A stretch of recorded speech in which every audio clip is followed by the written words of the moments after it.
bid farewell to the radiant youth, and he sent you back to our chapter house in Stonebridge, where I awaited your return. In the weeks that followed, news spread of Jane Cinder's defeat. Her army scattered, giving us time to rest and regroup. Martin Guiscard returned safely from the Spire, along with Meister Wolf and the Automaton army. Only a few weeks later, elections were held in Stonebridge.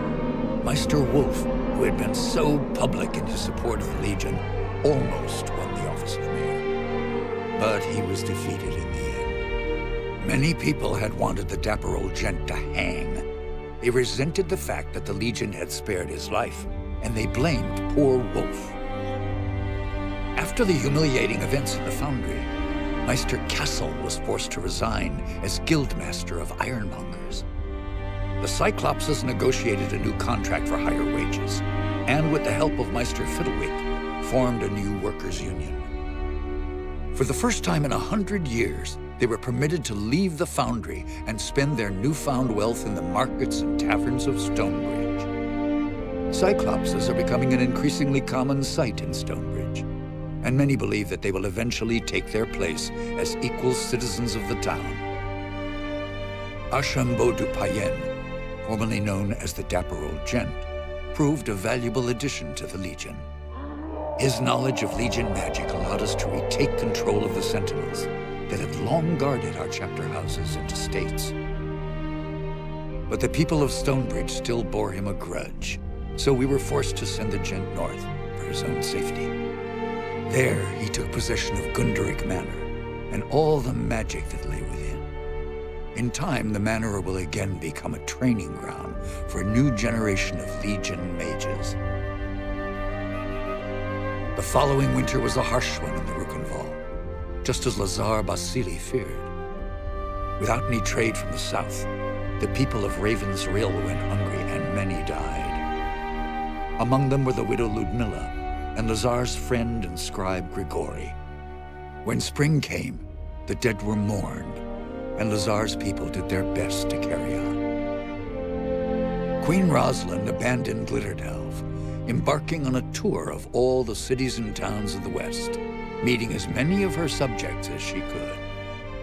The Queen showed all the energy of youth, and I think she fully expects to reunite the country in a matter of months, not years. Reality may not be so kind, as Lord Devonsey has tried to make her understand. In truth, the future of this country depends more upon what we decide. If she doesn't have the Legion behind her, the Queen is only a single voice, well-meaning though she might be.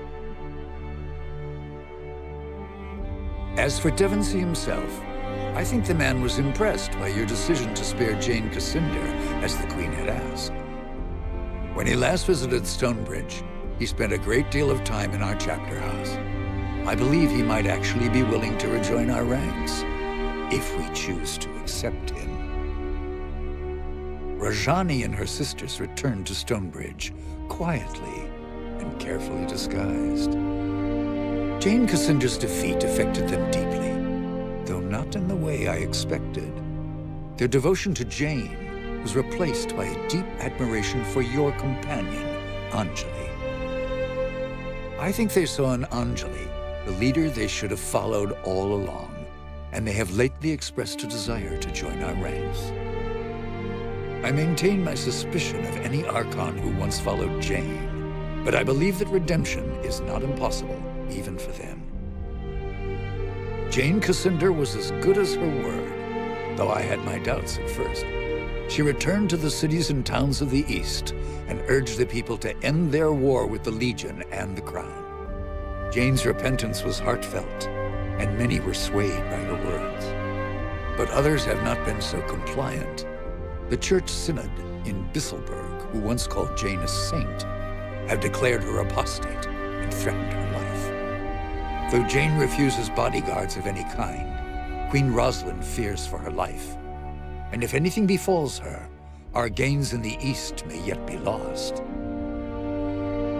As for the Legion, the rest of our story is yet to be told. We have a nation to reforge, a fellowship to rebuild, and old enemies who would see us destroyed. And we have questions to decide. Who will assume true power in Ebb if the nation is restored?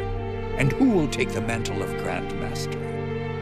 But these matters I leave for another chronicle and another time. Whatever happens, know that you will not face the future alone. The Legion will stand by you, always.